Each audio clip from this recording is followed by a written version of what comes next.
নমস্কাৰ সকলোকে আজি আপোনালোকৰ মাজলৈ ব্লাউজৰ ভিডিঅ' এটি লৈ আহিছোঁ। এইখন কাগজ লৈছোঁ, কাগজখন দুই ভাঁজ কৰি লৈছোঁ এয়া আৰু ভাঁজটো গাৰ ফালে খোলাখিনি আগৰ ফালে লৈছোঁ। এয়া হৈছে মেজাৰমেণ্টখিনি। এতিয়া আমি ব্লাউজটোৰ জোখ ল'ম। দীঘল 14 আছে, দীঘল যিমান হয় 1 ইঞ্চি বেছি ল'ব লাগে। এয়া 15ত দাগি দি দিছোঁ। এতিয়া গাৰ ভাঁজৰ পৰা ওপৰৰ ফালে কান্দিৰ জোখ ল'ম। কান্ধি বুকু যিহেতু 36 আছে, কান্ধি 6 লৈছোঁ আৰু ডিঙিৰ বাবে এয়া আৰু লৈছোঁ 2.5 লৈ দাগি দি দিছোঁ। এতিয়া কান্ধিৰ পৰা তললৈ লৈছোঁ 6 ইঞ্চি লৈছোঁ। এয়া 6 ইঞ্চিত আস্তানি দিম।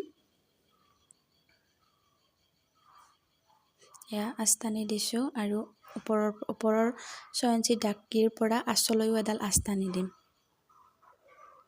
এতিয়া এই আঁচডালত হ'ব বুকুৰ জোখ। বুকু আমাৰ 36 আছিল, বুকুৰ 4 ভাগৰ 1 ভাগ কৰোঁতে 9 হৈছে। এয়া আমি আঁচডালত 9 লৈছোঁ আৰু মাৰ্জিনৰ বাবে 1.5 ইঞ্চি লৈছোঁ। এয়া 1.5। এতিয়া এই 15ৰ দাগিটোত, দীঘলৰ 15ৰ দাগিটোত আঁচ এডাল টানি ল'ম। এই আঁচডালত হ'ব কমৰৰ জোখ হ'ব।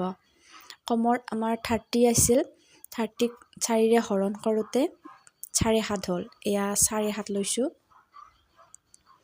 আৰু পিছফালৰ টেকিং কেইটাৰ বাবে 1 ইঞ্চি এক্সট্ৰাকৈ লৈ লৈছোঁ আৰু মাৰ্জিনৰ বাবে 1.5 ইঞ্চি লৈ লৈছোঁ, 1.5।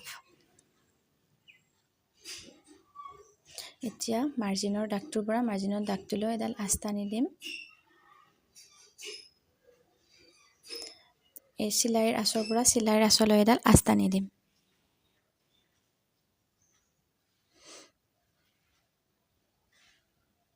এয়া আস্তানি দিলোঁ। এতিয়া পিঠিৰ টেকিং দুটাৰ বাবে এয়া 3.5 দাগি দি লৈছোঁ 3.5। এয়া এতিয়া দীঘলৰ আঁচডালৰ পৰা পিঠিৰ বাবে 5 ইঞ্চিত দাগি দি লৈছোঁ। এয়া দাগিত আস্তানি দিছোঁ। এয়া ডিঙিৰ 2.5 ইঞ্চিৰ পৰা আঁচলৈ সমানকৈ আস্তানি দিব। এইখন হ'ল পিঠি হ'ব।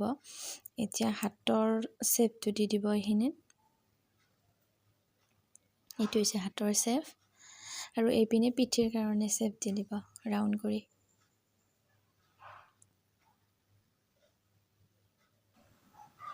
এয়া বেক পাতাৰ জোখবোৰ হৈ গ'ল মোৰ। এতিয়া এই জোখবোৰ কাষে কাষে লিখি দিছোঁ।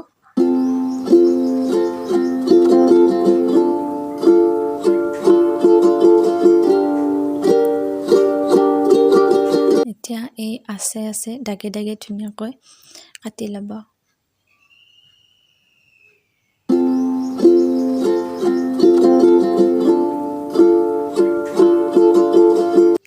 জোখবোৰ ভালকৈ বুজি পাইছে নাই কমেণ্ট কৰি জনাব। যদি বুজি পোৱা নাই আকৌ বুজাই দিবলৈ চেষ্টা কৰিম। ভিডিঅ'টি চাই ভাল পালে যদি লাইক, কমেণ্ট আৰু শ্বেয়াৰ কৰি দিব আৰু প্ৰথমবাৰৰ বাবে যদি মোৰ চেনেলটোত আহিছে চেনেলটো ছাবস্ক্ৰাইব কৰি দিব।